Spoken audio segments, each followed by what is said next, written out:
Hello everyone, welcome to the spiritual citizen by Rachna. आज हमारे साथ जुड़ने वाली हैं मिसेस प्रियंका अग्निहोत्री। प्रियंका एक लेखक हैं, एक पब्लिशर हैं, आरजे हैं, सिंगर हैं और एक समाज सेविका हैं। और it is such a pleasure and such an honour Priyanka कि आपने आकर के हमारे इस प्रोग्राम को ग्रेस किया। Thank you so much. Thank you so much for inviting me. You are welcome. Priyanka, इसके पहले कि हम आगे बढ़े, मैं आपको एक छोटी सी बात बताना चाहती हूँ। परी फॉर इंडिया एक एनजीओ है जो काफ़ी सालों से रेप विक्टिम्स की सपोर्ट में और हेल्प में काम कर रहा है, और इसकी फाउंडर हैं योगिता बयाना।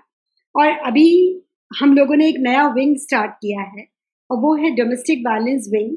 And I am very honoured that I am a part of this wing.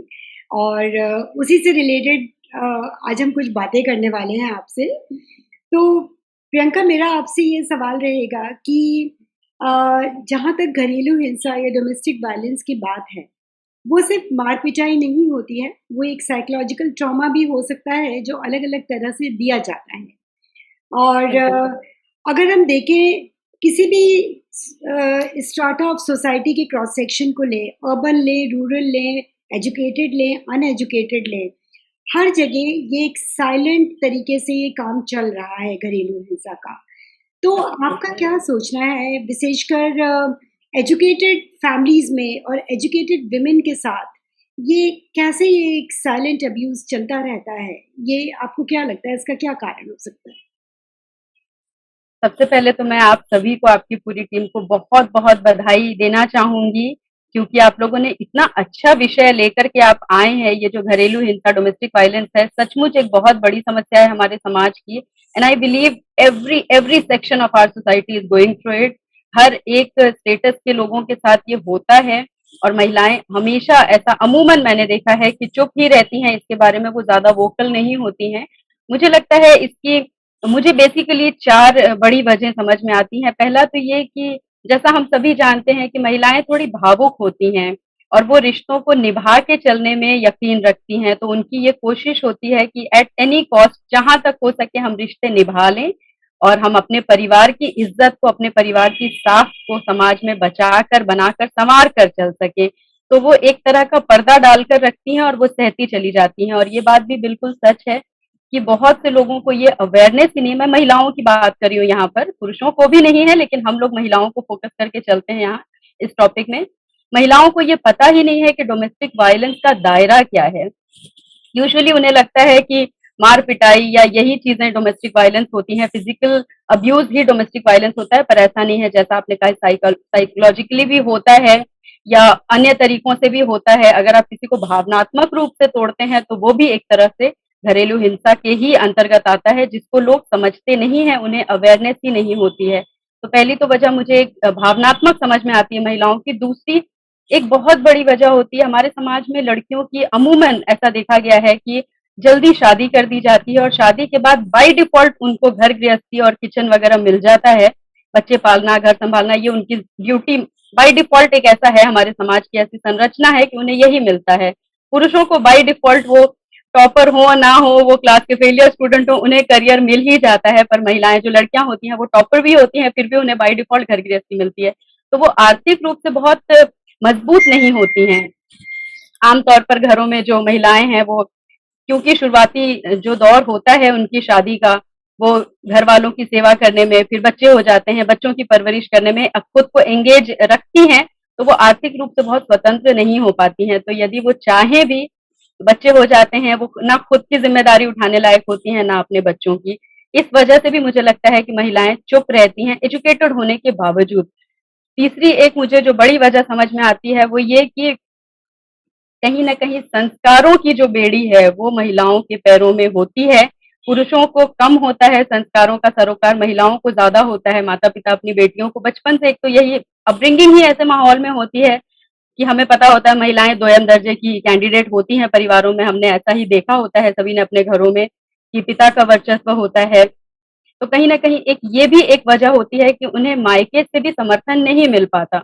अगर वो जाती भी हैं, वो even if they reach out to their parents कि मेरे साथ ऐसा कुछ हो रहा है, मैं क्या करूं, तो वो कहते हैं कोई बात नहीं, उसी में एडजस्ट कर लो, अब तो वही तुम्हारा घर है, अब तो तुम्हें वही जिंदगी बसर करनी है।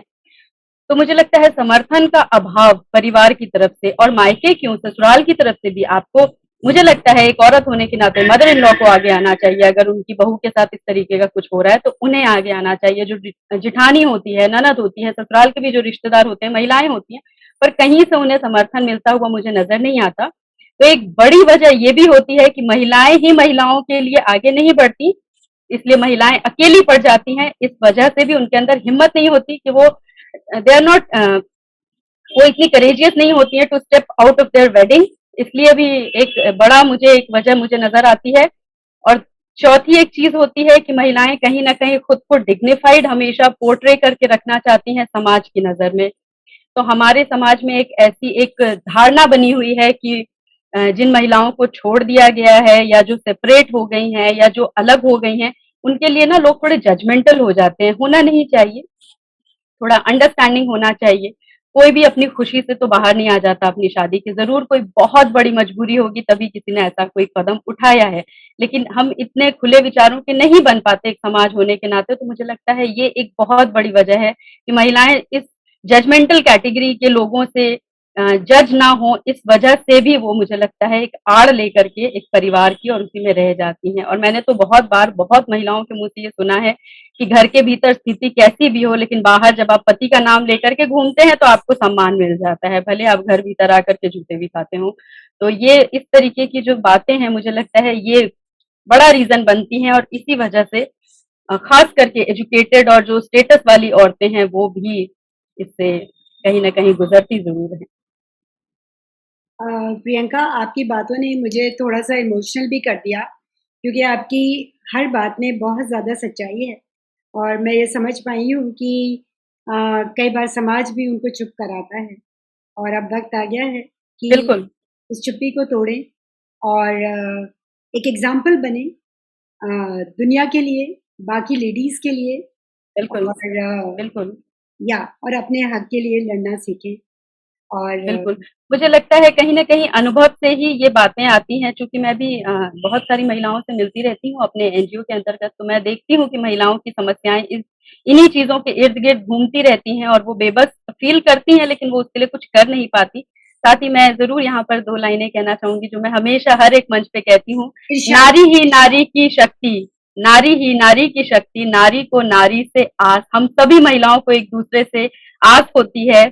हम सभी रिश्तों में एक दूसरे की ओर सर उठाकर देखते हैं कि काश ये एक महिला मेरी मदद कर दे तो मैं जरूर अपनी जिंदगी बदल लूंगी।